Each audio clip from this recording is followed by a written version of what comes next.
చేసేవాళ్ళు కాబట్టి ప్రతి సిపిఎం మహాసభకు ముందు ఇప్పుడు 3 సార్లు ఆయన కార్యదర్శి కానీ కన్ను మూసారు. ఇప్పుడు మళ్ళీ సిపిఎం మహాసభలు జరగాలి.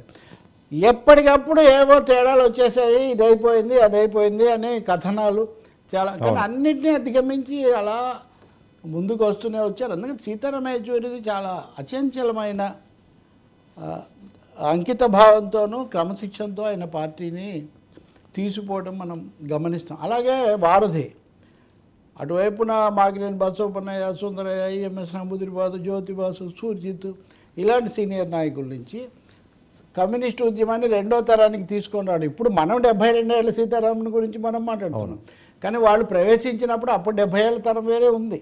నేను అది ఇది కూడా చూశాను కాబట్టి చెప్తున్నాను. కాబట్టి చాలా క్రమబద్ధంగా ఈ పరివర్తన రావటం, వీళ్ళు దేశంలో టవరింగ్ పర్సనాలిటీ శిఖరాగ్ర నాయకులలాగా రావటం గొప్ప అంకిత భావం వల్లనే సాధ్యమైంది. దానికి అంత మేధా శక్తిని, అదే నేను అన్నాను మార్క్సిస్టు మేధ, శ్రామిక జన యోధ అని, ఇటు యోధుడి లక్షణాలు మేధావి లక్షణాలు కూడా మేళవించి ఆయన దూసుకొచ్చారనేది మనకు చాలా స్పష్టంగా అర్థమవుతుంది.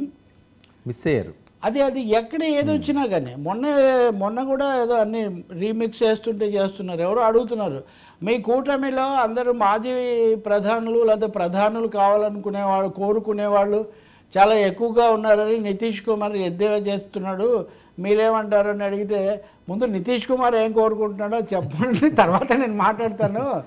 కాదు మీరు ఏం చేస్తారు, మీకు ఒకవేళ మీకు మెజారిటీ రాకపోతే ఇది చేస్తారా, వాళ్ళతో కలుస్తారా వీళ్ళతో కలుస్తారా అంటే రానివ్వండి రిజల్ట్స్ అని. అంటే చెప్పండి అంటే ఏం చెప్పమంటారని, నేను గెలవాలని పోరాడుతున్నాను, ఓడిపోతే ఏమవుతారో చెప్పండి అని నేను ఎందుకు చెప్తాను, నేను యుద్ధం చేస్తాను, నేను గెలవాలని యుద్ధం చేస్తాను, అంతేగాని మీరు ముందే నేను ఓడిపోతే ఏం చేస్తాను చెప్పమంటే నేను ఎందుకు చెప్తాను, నా ఆప్షన్స్ అని నాకు ఉంటాయని. ఇలా ప్రతి సందర్భంలో కూడా మన తెలుగు రాష్ట్రాలకు మరీ ముఖ్యంగా మీరు గోదావరి కాకినాడ బిడ్డ అచ్చంగా సీతారాం యేచూరి వస్తూనే, ఇప్పుడు నేను చాలా కాలం తెలుగు వాళ్ళకి దూరంగా ఉండడం వల్ల, తెలుగు మాట్లాడే అవసరము అవకాశం లేకపోవడం వల్ల నా తెలుగులో కొంత ఇదిగా ఉంటుందని మొదలుపెట్టేవాళ్ళు.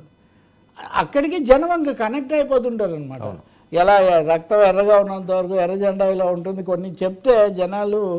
అలాగే ప్రభుత్వాలు వీటి గురించి చెప్తూ, బస్సులో ఒకడు ఉన్నాడు మీ జేబులో డబ్బులు కొట్టేశాడు, తర్వాత కండక్టరు టికెట్ కోసం వస్తే మీ దగ్గర డబ్బులు లేవు, వీడు వచ్చి టికెట్ కొనిస్తాడు, అబ్బాయి ఎంత గొప్ప దాత అని అందరూ అంటారు, వాడు నీ జేబులో డబ్బులే కొట్టేశాడు.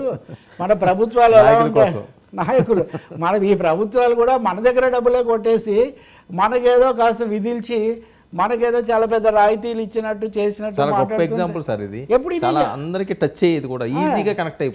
చాలా. భారతదేశం చాలా వైవిధ్యభరితమైంది, భాషలు మతాలు. బీజేపీ వచ్చిన తర్వాత ఆయన ఛాంపియన్. ఆయన ఒకటే చెప్పేవాడు, దక్షిణ భారతం ఉత్తర భారతం రకరకాల మతాలు విశ్వాసాలు చాలా ఉన్నాయి ఈ దేశంలో. బలి చక్రవర్తి అనేవాడు రాక్షసరాజు, కానీ కేరళలో ఓణం పండుగ చేసుకునేది బలి చక్రవర్తి పునరాగమనాన్ని స్వాగతించడానికే వాళ్ళు పండుగ చేసుకుంటారు. మీరు రామలీల జరుపుకుంటారు, వాళ్ళు రావణలీల కూడా జరుపుకుంటారు ఈ దేశంలో. ఈ దేశంలో ఇంత వైవిధ్యభరితమైన ఈ దేశంలో నేనంతా ఒకే దేశం ఒకే మతము ఒకటే రుద్దుతానంటే అది కుదరదు అని. ఇంకా కీలకమైనది చెప్పాలంటే జేఎన్యూ, వేముల రోహిత్ హైదరాబాద్ యూనివర్సిటీలో ఆత్మహత్య అప్పుడు చాలా కల్లోలం జరిగింది కదా. సమాంతరంగా జేఎన్యూలో కూడా ప్రభుత్వం అంతా నిర్బంధము అరెస్టులు ఇవన్నీ చేశారు. పార్లమెంట్లో హోరాహోరీ చర్చ జరిగింది. జేఎన్యూ నాయకుడుగా 3 సార్లు యూనివర్సిటీ అధ్యక్షుడిగా ఉన్న సీతారాం యేచూరి ఆ ప్రసంగం హోరాహోరీ అనమాట. ఇది స్మృతి ఇరానీ, అరుణ్ జైట్లీ ఇలాంటి వాళ్ళు, ఇటువైపు యేచూరి. స్మృతి ఇరానీ ఏమో మేలాగా నేను ఇంగ్లీష్ రాదు, నేను మేధావిని కాదు, అది ఇది అంటూనే షేక్స్పియర్ని ఏదో కోట్ చేశారు, fair is foul and foul is fair అని. So here foul is fair, ఈ వ్యవస్థ ఆమె మాటలే తీసుకొని ఫౌల్ ఈజ్ ఫెయిర్ అనే దాన్ని చెప్పేసి అలా అనమాట. ఇంకా ఎవరు అక్కడున్నా ముగ్ధులు అవ్వాల్సింది. ఇంకోటి ఏమో రాష్ట్రపతులు ఉపరాష్ట్రపతులు కూడా చాలా ఇష్టపడేవాళ్ళు. ఇప్పుడు ప్రజాశక్తి వార్షికోత్సవం జరిగినప్పుడు కూడా హమీద్ అన్సారీ ఉపరాష్ట్రపతిగా ఉన్నాడు, ఆయన 2 టర్ములు ఉన్నాడు కదా. ఆయన అది వరకు యేచూరికి చాలా ప్రత్యేకంగా వచ్చి మామూలుగా రారు, వచ్చి పాల్గొని ఆ సభకి అధ్యక్షత వహించి మీడియా టుడే అనే దాని మీద చాలా వివరమైన చర్చ అనమాట. నిజంగా ఒక ఇంటలెక్చువల్ సెక్షన్స్లో కలిసిపోవటం, కార్యకర్తల్లో కూడా ఇందాక నేను అన్నట్టుగా ఎక్కడ ఇంకోటి పట్టు విడుపులు కమ్యూనిస్ట్ నాయకులు అంటే ఇలాగే ఉంటారని ఏం లేదు. ఆయన ట్రైబల్స్ వస్తే వాళ్ళతో డ్యాన్స్ చేస్తాడు, ఇది పెట్టుకోమంటే పెట్టుకుంటాడు. ప్రజల్లో కలిసిపోవటం, యూత్ అనేది కూడా ఇప్పుడు ఒకటి చెప్పాడు ఆయన ఎప్పుడు, మనము యువతను, మీరు ఇందాక అన్నారు యువతను అందుకోవాలి. మనము మ్యూజిక్ అంటే పాటల పుస్తకాలు, సాహిత్యం ఇదంతా, కానీ ఇప్పుడు వాళ్ళు సౌండ్ బైట్స్లో తప్ప ఇంకో విధంగా ఊహించలేరు. మీరు దాన్ని అర్థం చేసుకోవాలి తప్ప అసలు పాట ఎంజాయ్ చేయాలి, కానీ దాని సాహిత్యమే పదాలు వాటితో అనేది ఎక్కడ కుదురుతుంది అనే పద్ధతిలో. సో మనం కాలానుగుణంగా, అందుకనే ఒక బుక్ వేసాము, సోషలిజం ఇన్ 21st century అని. ఓకే, అంటే సోషలిజం అయిపోయింది, దాని పని అది ఇది అయిపోలేదు, 21st centuryకి మళ్ళీ అది సరైన లక్షణాలతో దానికి తగినట్టుగా వస్తుంది.